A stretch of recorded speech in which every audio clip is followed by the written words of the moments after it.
Compressed air. I'm going to tell you this much, in the world of woodworking, I'd hate to be without one. And there's a lot of things, you know, of just blowing off your tools and blowing off the pieces you're getting ready to finish and whatever. And as you'll see when we get into dyeing and some of these things, it can really be a big advantage. Not to mention, we can use, you know, the cheaper gravity-fed spray guns and whatever. But one of the things, there's several things with compressed air we have to deal with. And we have to understand, you know, if you're going to be using an air sander, those things pull a tremendous amount of air. And, you know, there's all these different formulas that you can use and whatever. However, just to keep it simple, if you look at whatever tool you're getting ready to use and you see the CFM, which is cubic feet per minute of air that it requires, you got to make sure your air compressor can produce that. That's going to be your biggest gauge. Now, I'm going to show you my system just in a minute. And we don't have a huge system by comparison to a lot of places, but for us it's pretty sophisticated. And that has to do, again, with us doing it professionally. And, you know, we use air sanders all the time. And we use a lot of compressed air in our finishing. Now, the other issue that we have to contend with air compressors is we have to contend with moisture in the lines. And we'll talk about that just in a minute. And I get emails all the time asking me, somebody so-and-so's got a little pancake compressor or this or that. Can they spray with it? Well, of course you can. You know, actually you can take a soda straw, and you can blow about 100 pounds of air. The issue is how long. Therein lies the whole issue. It's not so much, while horsepower and all that has a lot to do with it, storage is the big thing. Again, with compressed air, you're storing it. And, you know, if you're just going to be spraying and whatever, you know, you could probably get by with a little 2-horse, 20-gallon tank, as long as you're not doing anything big, major. And the issue there is that, you know, if you're going along and you're spraying a big piece and you lose pressure, then that's going to change the atomization of what you're doing. But on the other hand, if you're doing something small where you're spraying and stop and the compressor can recover, then you're okay with a smaller one. But for me, still that 2-horse, 20-gallon tank, that's kind of the bottom of it. I have a little I have a little small compressor at home, and I've got, it's a little 3.5-horse, and it's got a 30-gallon tank, I believe. And it'll spray most anything I want. You put an air sander to it, and you got just a couple minutes, and it's losing ground quick. But you know, again, the other thing with compressors is that, you know, you're going to have to wire it, and you're going to have to run lines and all for it, and we'll look at that. But I wanted to show you something and explain a little bit about the moisture. Typically, when air enters a compressor, you know, it's nothing more than an engine, really. I mean, you know, the air is pulled in, compressed, and pushed into the tank. But in that process, it builds up a good bit of heat. Averages about 240 degrees when that air is going in that tank. And air has moisture, humidity. You know, if you're in Arizona, you're going to get less moisture than if you're in Florida, Georgia, whatever. And that said, I mean, if we can tell a lot of how much moisture we get out of our air compressor just based upon if we've had a couple days rain. Anytime the humidity is higher, more moisture. One of the biggest mistakes people make is they're insistent that on draining this tank is going to take care of the moisture in the air. That's not the case at all. In reality, that moisture, that water that's in that tank, it's already condensed. It's in the tank. You know, and unless the compressor's full, it's not coming out the line.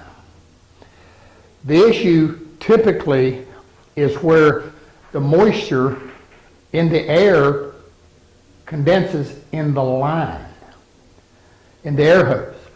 And the reason for it is, you know, if you've got a 25, 50-foot air hose strung out here and, you know, you're spraying or you're running a sander, that air is moving through, you stop, it cools and condenses. There's your moisture. So the key is you want to catch the moisture as close as you can to the point you're using it. You know, and if you go, you can go here online and all kind of places. One of your best sources is to check with your auto body supply. I mean, auto body shops use compressed air all the time. Or if you've got a place that sells compressors. But you can also go online and you can buy inline filters and so forth, so on. But again, you don't want to mount that filter or whatever right on the compressor, because then the air coming through there isn't cool yet. You want to try to give a length of hose or whatever to cool the air before it hits the filter, because those filters are not going to filter out the moisture in the air. They're going to filter out the water. And if it's still in vapor form, it's just going to move right on through. Now, for example, this is a little filter that we have. This is a little ball, and oddly enough, it's filled with compressed toilet paper. But it works quite well. And you can see we got a quick coupler on one end and on the other. And for our spray guns and whatever, we can actually clip it on right at the point we're coming into the gun. Now again, we're a little bit above that in the fact that we've got, and I'm going to show you our compressor and setup. We pretty much have medical air, but we have refrigerated dryers and all of this stuff. And again, that goes back to the days when we had, 15, 20 people working for us and all of this, and we had more compressors running. So when you're pulling that kind of volume of air, one of the things you have to do is you have to cool it. And the best way to do it is a refrigerated dryer. It's basically running air through a freezer, and you cool it. We'll take a look at that. Let us grab the camera, and we're going to walk out and take a look at my air compressor, and we'll talk a little bit more about it. Like I said, I doubt many homeowners needed this large a compressor. What we have, this is a 7.5 horsepower, 80-gallon tank. And, but again, that's after we downsized. A couple things. On the pump, you're going to see the pumps, you're going to see them listed as single stage, two stage. Unlike the turbine, where that's kind of talking about how many blades you got, what this is talking about is how many cylinders you got. Now, a two-stage, what it does is the large cylinder brings the air in, then puts it over to the small cylinder, which compresses it further. Two-stage compressors will recover quicker. Now, one of the misconceptions, and I always do get tickled at this because I see these companies advertising compressors, and they talk about how many pounds per square inch, PSI. Here we go. This is 175 PSI. I don't know what you need 175 pounds for, number one, but number two, again, when you're fit, if you're using an air sander, you're going to be running, they're going to typically run 60, 80 pounds of pressure. Spray gun, you're going to be running anywhere from 15 to 40 pounds of pressure. So But they use that PSI as an indicator of how strong the compressor is, and that's just not the case at all. Again, it goes back to how quick that compressor will recover and how much storage you have and how quick it can maintain it. But we talked about that cooling thing. If you look right here, there's two copper lines. And I'm not telling you have to do this. I'm just showing you what we did. And we come out of our compressor and we go up this copper line. And then we run across the ceiling.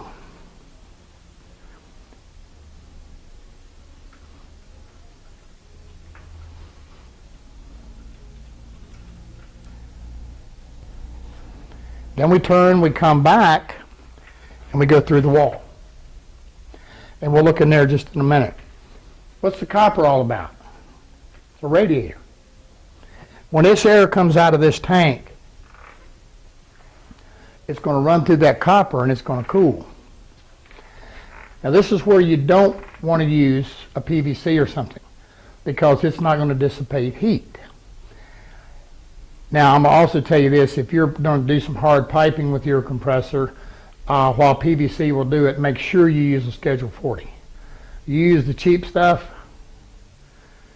make sure you got plenty of glue and plenty of splices and plenty of ways of patching it. I ain't going to tell you how I know that, but trust me. Now, today they've got all kind of plastic pipe with compression fittings and all of that, you know, kind of like water lines and houses and all. I've not had the opportunity to use them. But I use the copper simply because it dissipates heat.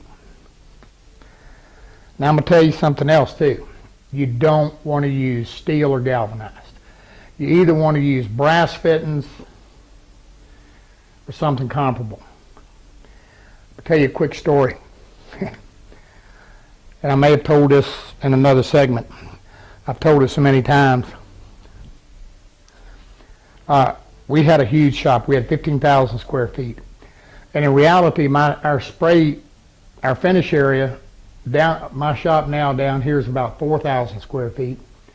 And our finishing area was that big. But anyway, we built this big brand new spray booth. And I got the bright idea that it would be really nice to have some hose reels in it. So I get the hose reels and we put them in there. And I mean, everything is brand new. First week or so did fine. All of a sudden we start getting trash in our finish. Little specks here and there.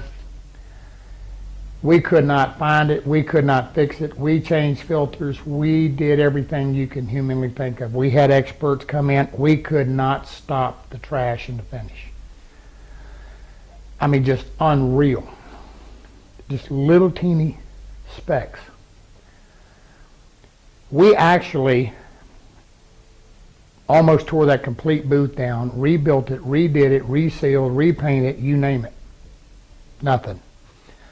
We were in trouble because we got stuff that's been sitting around for 2 months. We can't get finished and get out the door. So I'm in there one day and I'm kind of looking around and I happen to look at this hose reel. Well, when I was hooking it up, I ran down to the hardware store and I got a little teeny galvanized nipple to screw into it and attach the air hose to. And the light bulb went off. I took that thing off, looked inside it, sure enough, covered in rust, full of rust. Took it off, went and got a brass one, put in, problem solved. Had it, that little bit of rust, it just kept rusting, and those little rust molecules were getting in that air and small enough to make it into the, now that little inline air filter I showed you, and I wasn't thinking, but if I'd have used that on the spray gun, that would have caught it as well. Worked well. So, now, one other thing with the compressor. You're going to see the aluminum and you're going to see the cast. This is the cast pump. They're more expensive, but the cast pumps, simply put, outlast. They will one of the advertising things they tell you is that, well, the aluminum cools better. I've not found that to be the case at all. The other one you're going to find is the direct drive. And that means exactly what it says. The motor is attached to the pump and there's no belt or nothing in the middle.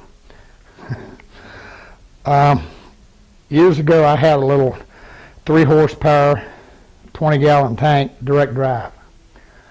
And I'm in the middle of spraying something, and that was before we got the bigger compressors many years ago. And I'm just working that little compressor to death. And next thing you know, you hear thunk, bump, bump, bump, blang, and you look up and this piston goes flying across the floor. And then you're going to see them oilless. I don't know. I'm not an engineer, but anything that's got pistons and rings and bearings and no oil, excuse me, this is for you other people, oil. Guys in the finishing class make fun of me when I say oil. Anyway, that thing of not having any oil in there, I don't know, somehow that just don't compute. I mean,